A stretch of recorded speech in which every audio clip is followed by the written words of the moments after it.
Is Faith with us? Oh yeah, I see Faith. Okay. So just very quick introductions before Faith takes over. Faith Oyewale is a Nigerian qualified lawyer with over 6 years of experience in dispute resolution, spanning both litigation and arbitration. He has experience working on arbitration at the arbitration team of Queen Emmanuel in Paris.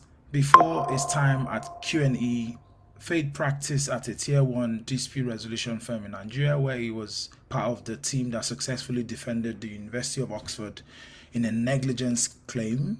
He has appeared as counsel before various superior courts of record in Nigeria. Faith later earned an LLM in international dispute settlement meets in Geneva, Switzerland, where he graduated as the commencement speaker.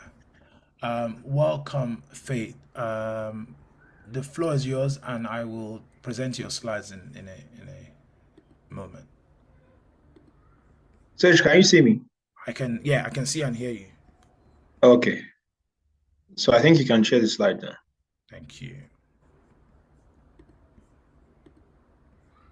Yeah, there you go. Can I go ahead now? Yes, please. Okay. Good afternoon, everyone. My name is Faith, and I'll be speaking on the opportunities beyond UK and the US, practical themes on applying to Switzerland and excelling as a graduate student and, you know, accessing lesson on sources of funding. And I'm aware that, a lot of people cannot even travel to the US at the moment. So I think this is going to be a very interesting topic, even though I have just 15 minutes to present this. So the common pathways, I think it's very common, even including myself, that, most people just want to go for grad school, either in the US or in the UK. And to be very honest, for 3 to 4 consecutive years now, I think I applied to also schools in the UK. Of course, I got admitted, but due to lack of funding, I could not go to. Sage, can you go to the next slide, please? Sure. Please, Because please carry on. yeah, thank you. Okay, yeah, thanks. So, as I was saying, so it's very common for people from like a lot of African countries to be considering going to the US or the UK. And like I said, I also applied to like these schools. And in fact, I got admission in some of the schools, but there was no funding. And I tried, I think, first year, second year, third year. And I was like, okay, you know what? There has to be another way. And I also think because of the traditional thinking, people don't try to, look for opportunities elsewhere. And what do I mean? And this now takes me to the point that Dako mentioned in his earlier presentation about, knowing what you want for yourself while you're applying for a program. Because in hindsight, when I was applying for my LLM, I to be very honest, if I had thought about it well, there would have been no need to, apply to any school in the US or the UK because I'd practiced, I'd done dispute resolution in Nigeria for about, I think, 4 years and 7 months before traveling. And I wanted to do like an LLM in international disputes. So I applied to schools that were offering, general LLMs, I applied to like schools in the UK, even in the US, but most of the schools were actually doing general LLMs.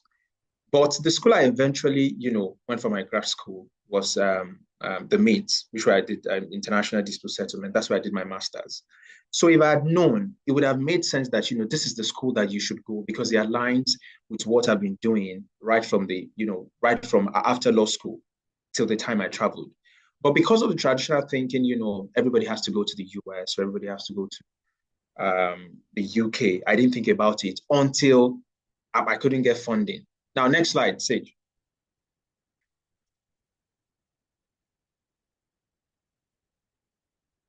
Okay, good.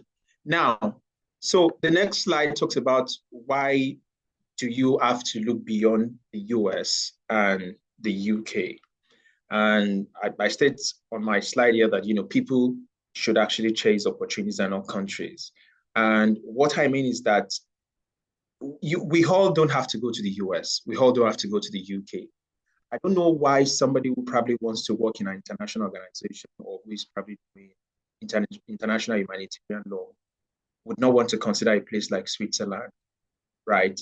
And I note here that, Switzerland, among other places, became a worthy alternative for me because of the following reasons. First, which was the funding opportunities made possible by smaller, applicant pools. And what do I mean by this point?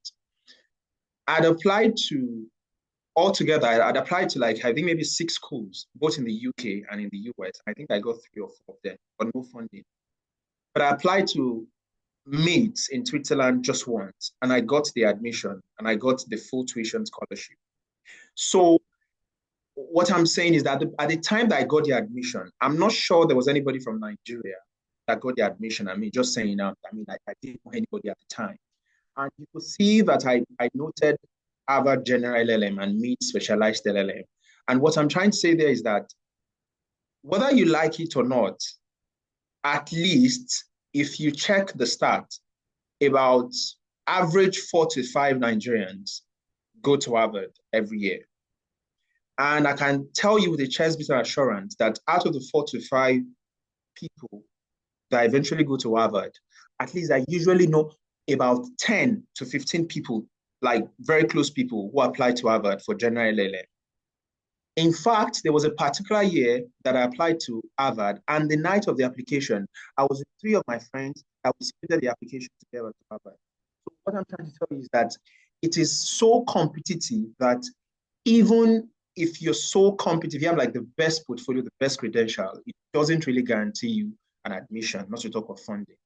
So now, I compare it to MITS, which was a specialized LLM that I did in Switzerland, which I applied once, got the admission, got the full tuition scholarship. But at the time I was applying, I can tell you again that at the time, my preference was still, going to the UK or going to a school in the US, because that was my impression. The people that had gone before me went to the schools, but without no concrete reason. It was when I got to Switzerland, I realized that, hey, Faith, what have you been doing all this while? You should have just, gone to this school right away instead of trying to, make applications, but you never know. Now, another reason was because I was doing most of my work back in Nigeria was litigation, maybe a little bit of arbitration. When I got to Switzerland, I was doing international dispute settlements, particularly international arbitration. And when you talk about international arbitration, to be very honest, there's really nothing, when it comes to the work itself, in terms of, the practical exposure, in terms of the work, in terms of the quality of work. And you're talking about the seats where they actually do international arbitration. You pick Paris, you pick Geneva, you pick London. These are the places where they do proper international arbitration work. And this is where, I should have been right from the outset. So if I look at the funding opportunities, if I look at the relevance of the location to the kind of work I do, it just makes more sense that I apply to, a school in Geneva, like International Dispute Settlement in Switzerland. So I also talk about strong international institutions, which was the point I made when I started this conversation, that if you want to do trade, if you want to do something related to international trade law, if you want to do something related to international intellectual property law, the organizations that actually do this work, they are in Switzerland. We talk about WTO, we talk about WIPO. If you want to do international work, the UN is in Switzerland. If you want to do sport-related work, sport arbitration-related work, we have the CAS in Switzerland. All of these organizations are located in Switzerland. Then you then ask yourself that if I really want to do any of these, programs, why do I have to go to the US or to the UK? And if you do your research, you then see that going to schools in these places almost, or let me say immediately, offers you these opportunities. And that's why when you see people, and I'll give you a very good example.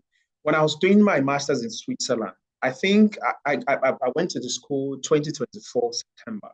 And I can tell you for sure that before February or March, I think at least 40 to 50% of my classmates had already gotten one opportunity or the other, because it's Switzerland. In fact, there was a time that I think I resumed September, and between September and December we're getting emails that, a particular law firm needs XXXX type of person who does dispute, whether it's African dispute or whether it's dispute in a particular country. And you have requested for XXX profile. Can any one of you send, your profile? And this is how people were like, we're getting opportunities, right? And this is Switzerland. So I think these are the reasons why one should look beyond the US and the UK. And it's not just Switzerland. I'm talking about Switzerland because that's why I went to school. That's why I went to my grad school. But there are also more opportunities in countries like Netherlands or Belgium. And in hindsight, to be honest, if I was presented with the same opportunity that would you love to do like your grad school, let's say like in the US and the UK? I think I'll pick Switzerland. And aside the quality of education, aside the quality of life, aside the opportunities, I think it's actually to me, people can argue this, but I think it's the best place to live in the world, like Switzerland, to be very honest. So, and I noted here that sometimes the difference between receiving a scholarship and receiving a rejection is simply, because where people are looking, where fewer people are looking. So, yeah, say next slide because I don't want to spend more than 15 minutes. Okay, yeah. So practical tips on applying to, school in Switzerland again. And like I said anybody can apply because different institutions fit what you do. So if you're doing international dispute settlement, you can apply to the school in Geneva.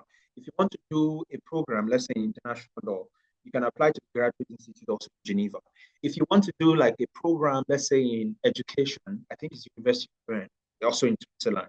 If you want to do like a course in, let's say, masters in global health, I mean, medical students who want to actually, wants to advance this program, can go to University of Geneva. And the most interesting part of this, and I think people don't actually know, there are public institutions in Geneva where you pay in a semester, I think just 500 francs, which is about, converted to Naira, which is about less than $1 million. And you do maybe 4 semesters. So it means that if you're working in Nigeria and you want to, go for grad school in some of the schools, you can actually save up to pay for your tuition. So, but people don't know. I also didn't know this until I went to the school and realized that, there are best of opportunities in this space, but people don't actually look into it. So the question again is that which institution aligns with your goals, which I think that's where research comes into place, because you have to then check all of these schools.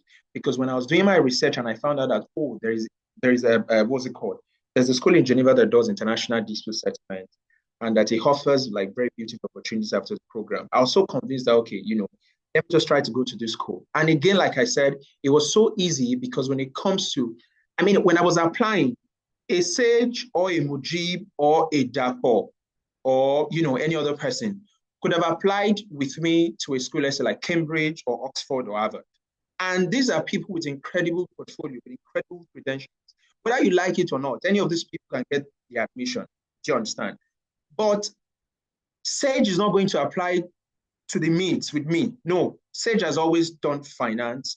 Dapo is not going to apply to the meets with me because it's a specialized LLM. So when I was applying, I had an idea of the kind of people that I was competing with. I don't know if you understand me. So it makes sense. Like I understood the advantage. Do you understand? So yeah, and when it comes to so I think I wrote about practical tips. So this one is about you, of course, applying based on because some of the schools operate on a rolling basis. And what do I mean is that a school like University of Geneva, you don't have to wait till the end of the application deadline. You apply almost immediately because they check it as you're applying. And the moment they reach a quota, they stop the admission. Yeah. So this is another thing I was going to mention. So I think one thing that helped me at the time was I spoke to random people, like people I never met from different countries. I spoke to Portuguese. I spoke to people from, different European countries. And they were able to pull me to tell me that, these are the things you need to do in terms of, what they need to see in the application. And in fact, I remember that somebody from Portugal that I had met, I think 2023, I met the person on LinkedIn, categorically mentioned to me that write in my personal statement that if I've done Mutamok trials and I've done international Mutamok trials, that I should try to, highlight that in the first page of my motivational letter of motivation, which I did. So you can't get the best information just from, speaking to people. Just from doing research on the internet. When you speak to people, you get a concrete idea of what happens in this country. And it was by speaking to people. I think I spoke to Todd at the university who told me about the visa timeline. And then, it was one who told me that immediately, I get the approval to go to the embassy. I should just do it almost immediately. So you can go online and just say that, you get your visa within 3 months. Sometimes it doesn't work like that. So that's why you need to speak to people who have done it, because, hearing from them is more reliable than an internet source. And I also think that the requirements of each school like differ, of course. If you're applying for a MITS program, I mean, they want to see what you've done in your jurisdiction, in your home country, what you've done in terms of, advocacy, in terms of have you conducted trials, have you done any international arbitration? And if you're applying to, I think it's the University of Geneva now, they place much premium on your work experience. So I want to speak about the CV, SOP, or reference letter, because I know that most of our presentations overlap. So I know that this one was speaking about. So say next slide, please. Yeah, so the second component of the presentation is, excelling as a graduate student. And like I highlighted on my slide that, this can be viewed from two lenses, in school and after school, because I think from people coming from Africa, from Nigeria, wherever, you want to excel in school and you want to know what's going to happen, what are the opportunities after school. So you want to have good grades, you want to have good job opportunities. But I think at the time, to be very honest, I think I place much emphasis on good opportunities. I mean, good grades, you can always read and, do well and just get your degree. Yeah. So I think one thing that worked for me is because of the kind of person that I am, I make friends easily. And I remember that, and you can see that I noted building relationships intentionally, I mean, friends. And I'll give an example of why I think this is very important. When you get to maybe like a Switzerland again, I think it's very important that you're very intentional about making friends. You're coming from Nigeria, coming from Africa, you can't afford to do so. So you have to, make friends. And I remember that the first day at the meet in Geneva, I'd met a friend from Bolivia and the other one from India. And they asked, hey, where are you from, bro? Then I told them, look, I'm from Nigeria. And then one of them just said, oh, baby, calm down, calm down. And then we started singing. I embraced that. And then we started singing Rema, if you guys remember. And then we sang Rema all through the night. And that's how we became best of friends. Now, 6 months into the program, the friend from Bolivia, I think we had gotten an interview for a particular role. And the friend from Bolivia, I think, did the interview first. And then just to be like, Faith, I got this interview and I heard that you've also been invited. This is what this interview is all about, blah, blah, blah. No, and then he said all of those things. And I got the job, he didn't get it. But what I'm saying is that then I asked him that, like, we both applied for this role. Why did you tell me what happened? It would have been a level playground. Why did you tell me what you expressed during your interview? And then he was like, you're my friend. And I see that we care about each other. And that's why I think that even if I don't get this role and you get it, it's almost as though I've also gotten the role. That was quite, I don't know, but like, I don't know how to explain it, but it was something that really, really motivated me that time that, you need to have intentional friends that actually look out for you and not just themselves. Then I spoke about strategic placement positioning, meaningful contributions. And I think this was very helpful. I think this is even another important part for me, because you can't go to graduate school, and I don't think this applies to just Switzerland or the UK. You have to contribute meaningfully in class, and you have to share that unique idea.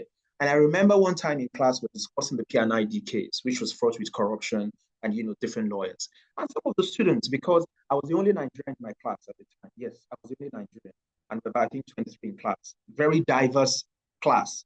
You have about maybe people from about over 10 countries. And after the class, the P&ID case, some of them came to meet me and asked me that, Faith, what happened? Like, is Nigeria this really bad? And then we got into proper conversation. And then I tried to explain, the dynamics of why Nigeria is the way, why like Nigeria is still the best, the good people and all. And then, the lecturer also asked questions, can you explain to us why Nigeria is this bad?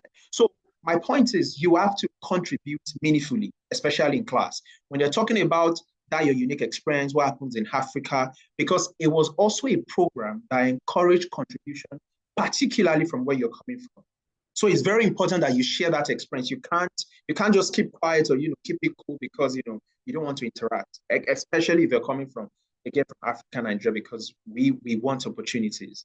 So I think that also helped me. And I can tell you that from then till I finished my program, even till now, you just get emails from your friends, messages from professors that, they're looking for this thing is African-centric role. I think you'd fit into this role. Do you understand? But if you don't put yourself out, if you don't speak, if you don't make meaningful contributions, this thing, I mean, it's very hard to get. So I spoke about these is that, public thing you can co-author. I co-authored an article with a friend back then, which I think also gained traction. Volunteer strategically. So this volunteer strategically, and there was this institution called LaFAS at the time, where you just, you can volunteer to like, help the less privileged people.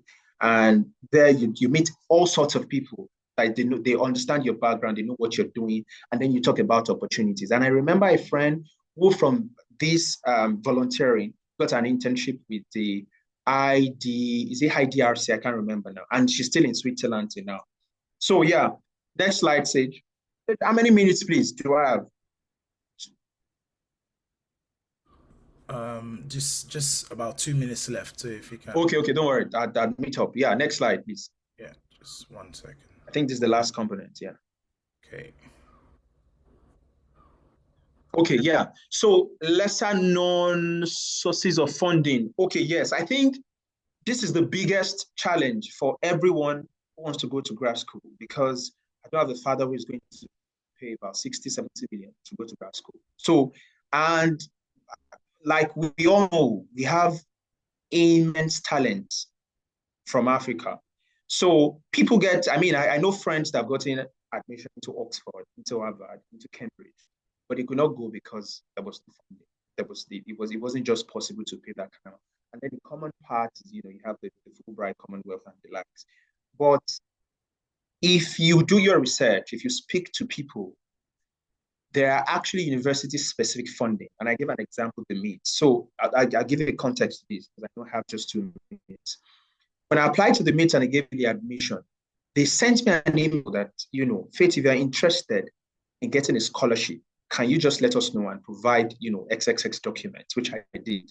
After like a few weeks, they got back to me that, 3 Crowns gave me a scholarship, which covered the tuition and gave, I think, some funding for living expenses, but that wasn't enough.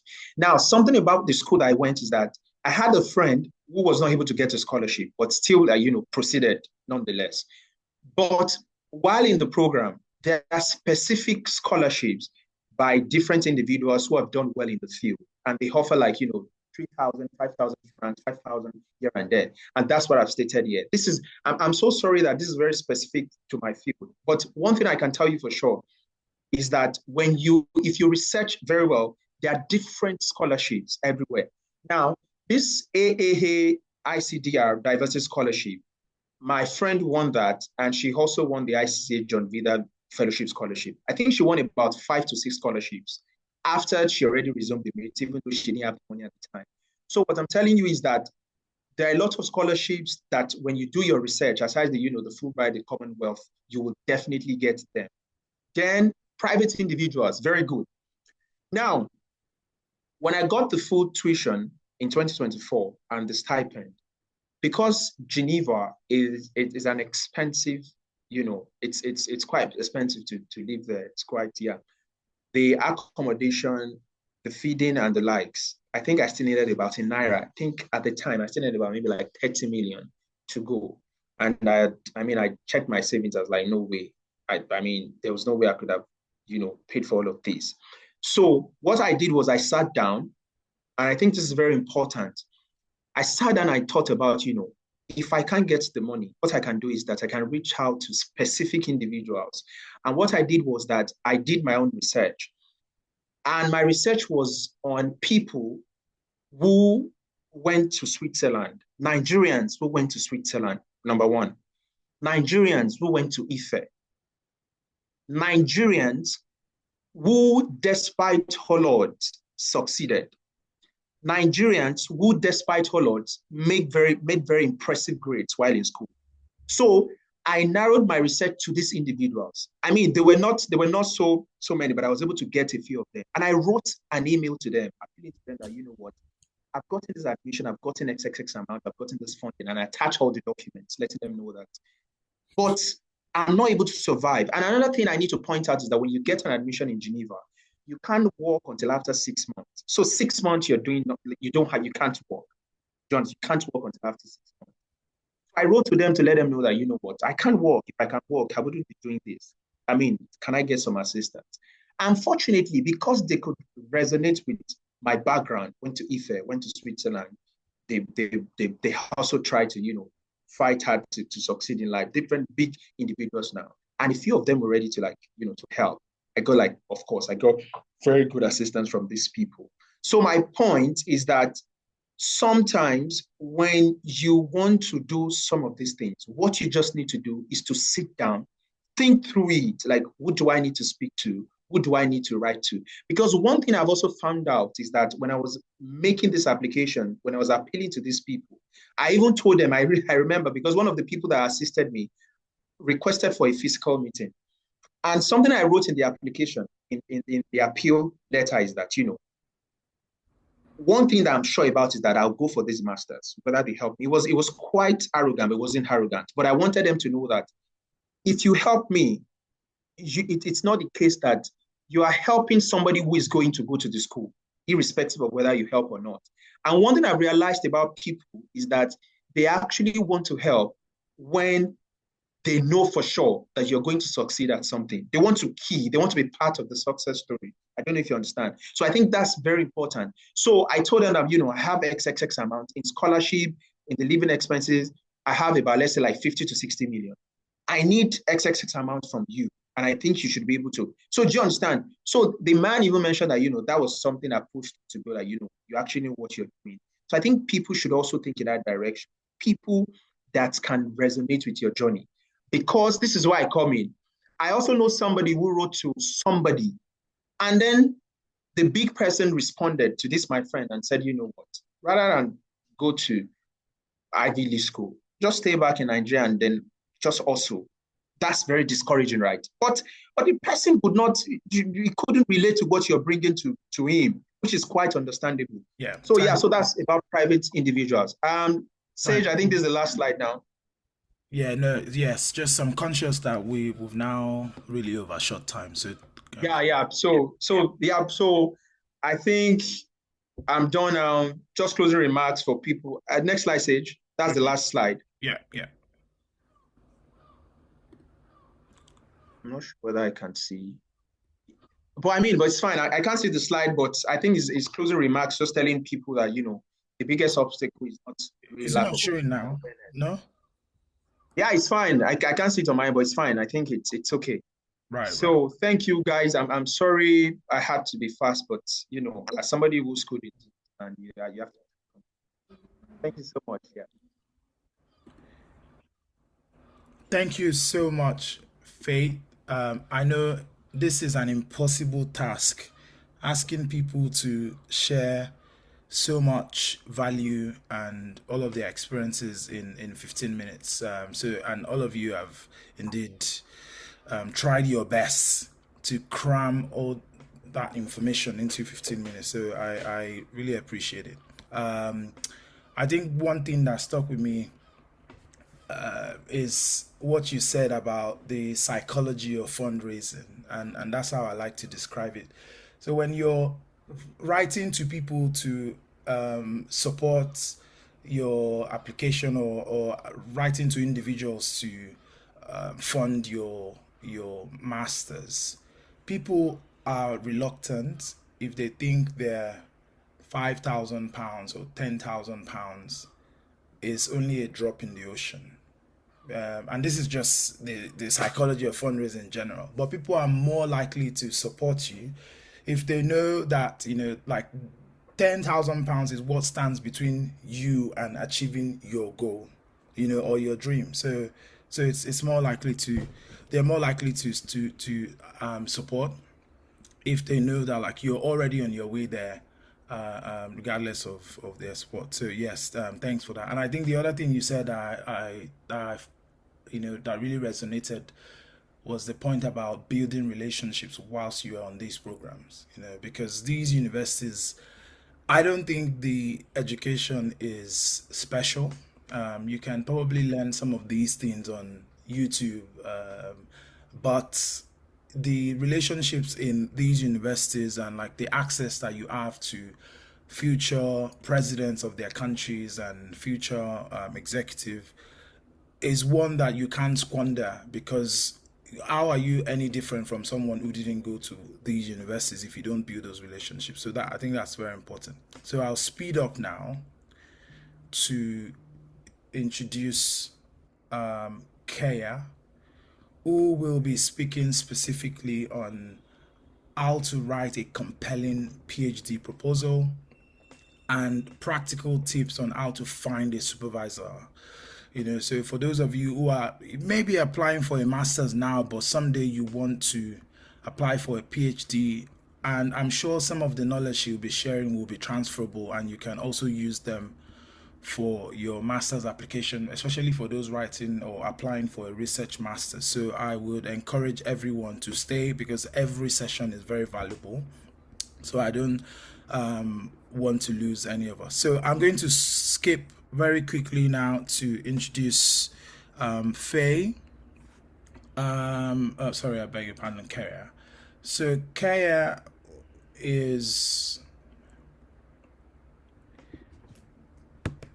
the founder and principal consultant at Elintel, an international consulting firm providing research, advisory, and support to businesses and scholars in private and public sectors. She was raised on a multi-generational farm in New Jersey.